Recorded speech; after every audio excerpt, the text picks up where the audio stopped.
তো গাছপালা এখন মেলাতে ভর্তি। আর এই গাছপালার সৌন্দর্য যেন মেলাটাকে আরও ভরিয়ে তুলেছে আমার কাছে। আর এই যে দেখো, মেলা মানেই একটা সুন্দর আনন্দ। আর সেই সন্ধ্যাবেলায় তো মেলার ব্যাপারটাই আলাদা শীতের সময়। তো নমস্কার বন্ধুরা, আমি সুপর্ণা, আর সুপর্ণা বাহান ব্লগে সবাইকে স্বাগত। তো যাই হোক, আজকে সন্ধে যাব মেলায়। আর তারপরেই দেখো বিকেলবেলায় কিছুটা ধনে বীজ আমি ভিজিয়ে রেখেছিলাম। দুদিন হয়ে গেছে, 48 ঘন্টা হয়ে গেছে। আর এদিকে তো 24 ঘন্টা ভিজিয়ে রাখলেই হয়। তো ভাবলাম আরও একদিন যদি দেরি করি তো অনেকক্ষণ হয়ে যাবে, তাই বিকেলবেলায় দানাগুলো ছড়িয়ে নিয়েছি। আর এই যে দেখো, ফাইনালি আমরা রেডি হয়ে গেছি।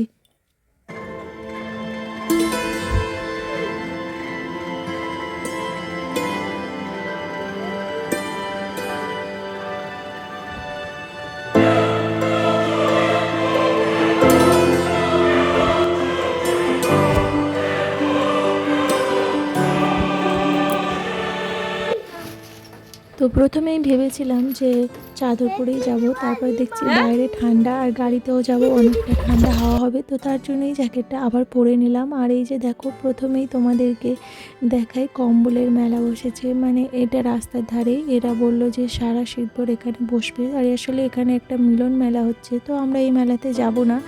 এটা হচ্ছে তেল ভরার জন্য হাজব্যান্ড ওখানে গেছে, আর গাড়িতে হাওয়াও দিয়ে দেয়। আর তারপরে মেয়ে বললো, দেখো মা, ওখানে লাইট জ্বলছে। তো ভাবলাম চলো তোমাদেরকেও দেখিয়ে দিই।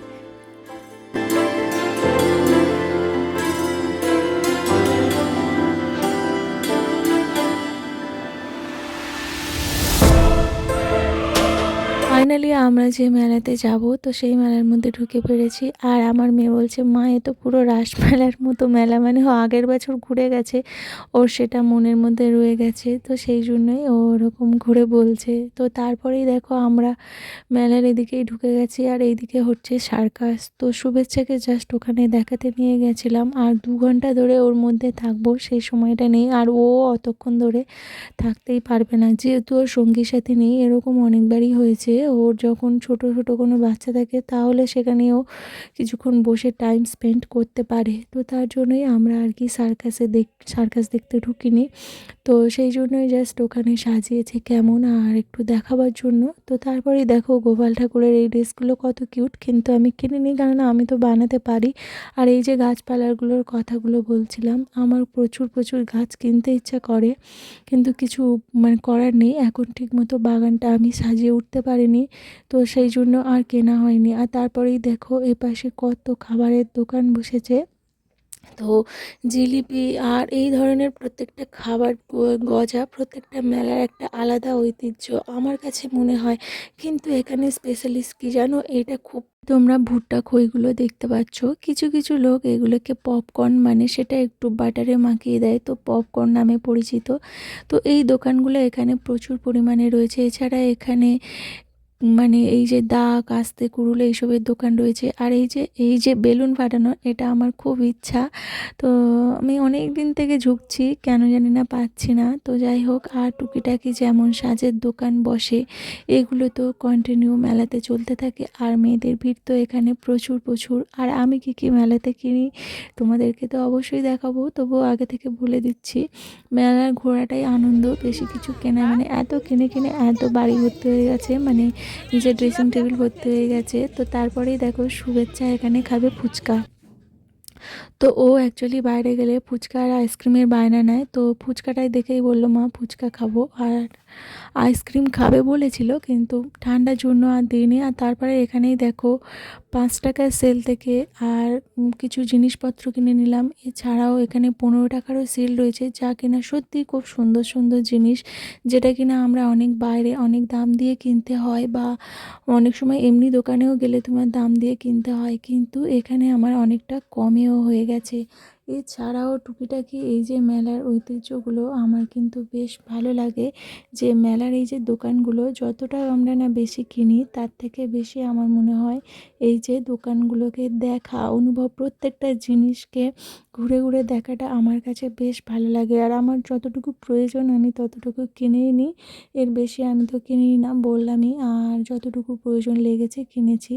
কয়েকটা কাঁচের কাপ কেনার আমার খুব ইচ্ছা ছিল, কিন্তু আজকের আর সম্ভব হয়ে ওঠেনি। আর এইগুলো দেখো,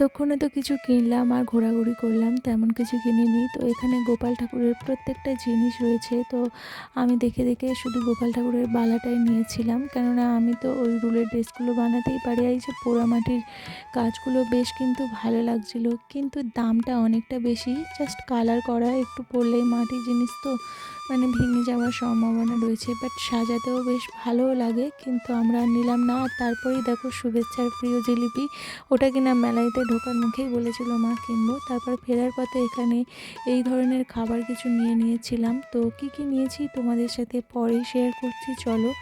আর কেমন লাগলো ভিডিওটি আমার কমেন্টে জানাও। আর কোন দোকানগুলো তোমাদের ভালো লাগে মেলায় এই জিনিসটা, তো সেটাও আমাকে কমেন্টে কিন্তু জানাতে ভুলবে না।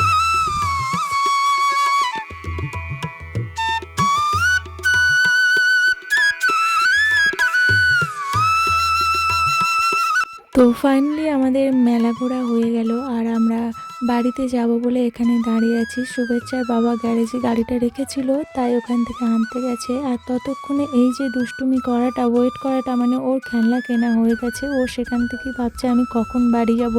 ফাইনালি দেখো আমরা বাড়ি এসেই দেখো শুভেচ্ছা ওর খেলনাগুলো নিয়ে খেলতেই শুরু করে দিয়েছে।